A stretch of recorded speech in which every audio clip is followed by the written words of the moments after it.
who decides what we call colours? Who decides colour names? Where did they come from? Well, there's no one person who made up all of these names, of course. Many colour names are very old.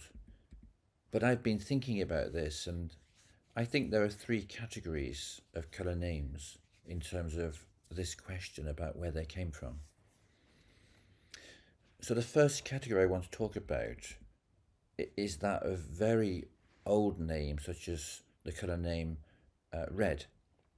Now, bear in mind that I'm not an expert in etymology, the study of the origin of words, but colour names such as red and blue have existed in English as long as the English language has existed.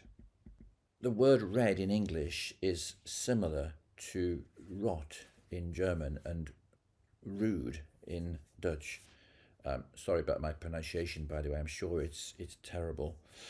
But these words are similar in these different European languages because they all have the same root or source. You can go back to Old Saxon, which predates all these languages, and find a word called rod for the colour red. And you can find the root of this word further back in what is called Proto-Germanic language. So Proto-Germanic language is a sort of reconstructed language from the past. There's no record of it, there's no written record of Proto-Germanic language, but it's inferred from what we know about earlier languages. And the Germanic languages, along with the Greek and Latin ones, for example, and the Celtic ones, are part of what we call the Proto-Indo-European languages.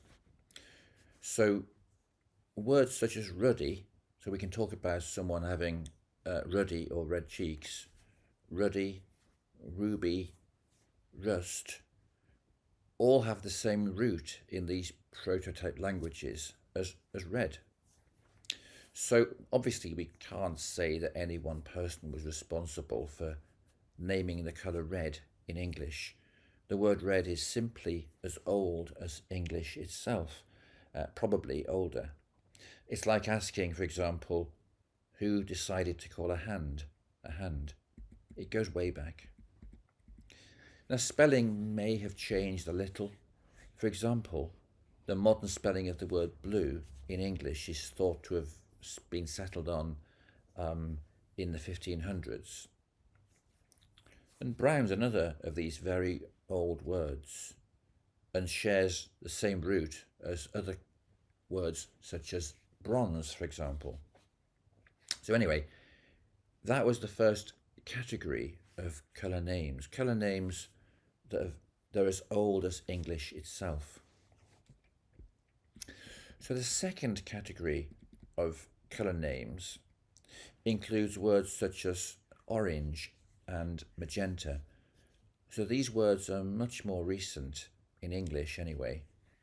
Instead of being 4,000 years old, they're just a few hundred years old.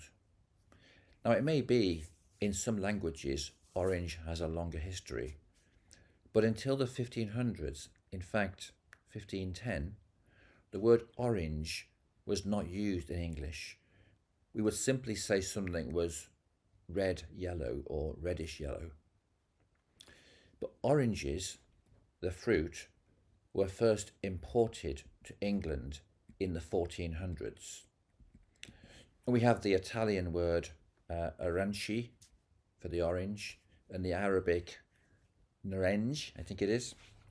So the fruit became known as orange in England, and the colour name orange was introduced.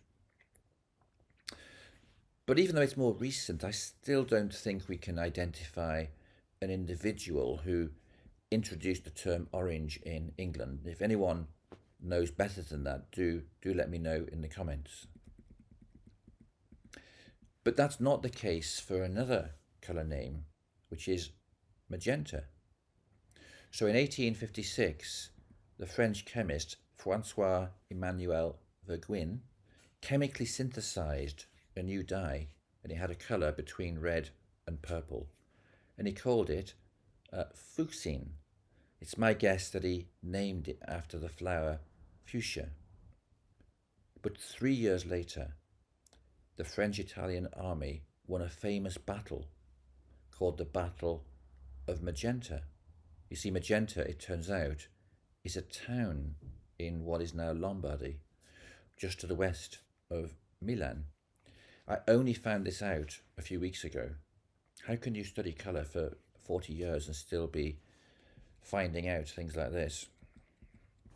Anyway, Verguin, he renamed his dye Magenta in honour of this battle. And we also have, by the way, Boulevard de Magenta in Paris. So in the case of Magenta, I think there is a person we can pin it on, as it were, who named the colour. So far we've spoken about very ancient colour names such as red, blue, brown, etc. And then we have the second category of colour names such as orange and magenta. And these are perhaps less than 500 years old. But what about the third category? Well, the third category of colour names are names that are introduced for marketing purposes. So what you can see on the screen now is a pattern card for the 1940s. You can see colours called Air Grey, Salute Blue and Patriot Green, because of course this was around the time of the Second World War. These are colour names that capture the zeitgeist and are used to sell colour or coloured things. And this is part of what we might call colour trend forecasting. Another good example is the colour British Standard Racing Green. So this is a colour from the British Colour Council, which existed from about the 1930s. This colour name became a standard colour in the UK in the 20th century, and it refers to the colour that British cars were painted in a famous international race held in 1902. This race was called the 1902 Gordon Bennett Cup. And by the way, if anyone here watching this is English, you're probably smiling now, because if someone says Gordon Bennett in English, it's a slang for surprise, anger, or frustration. So for example, you can say, Gordon Bennett, will Westland ever stop going on about colour? And now I know where the phrase comes from. It comes from this 1902 cup. So other names in this category would include the Farrow and Ball colour, Elephant's Breath, and the Pantone colour of the year for 2024, which is Peach Fuzz. For these very modern trade names, I think we can call them trade names, we can sometimes pinpoint individuals or at least small committees of people who introduced them. So that's my take on colour names. We have these three categories. Very old colour names, older than English itself. More recent colour names like magenta, and orange, which often do have really interesting histories of how they came about. And then finally, sort of trade names like Peach Fuzz.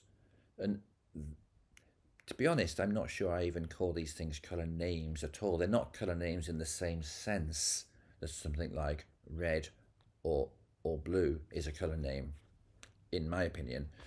But they are used to some extent to communicate colour. Do you agree with my three categories? It's somewhat arbitrary, but reasonable, I think. Let me know if you agree or disagree in the comments. Bye for now.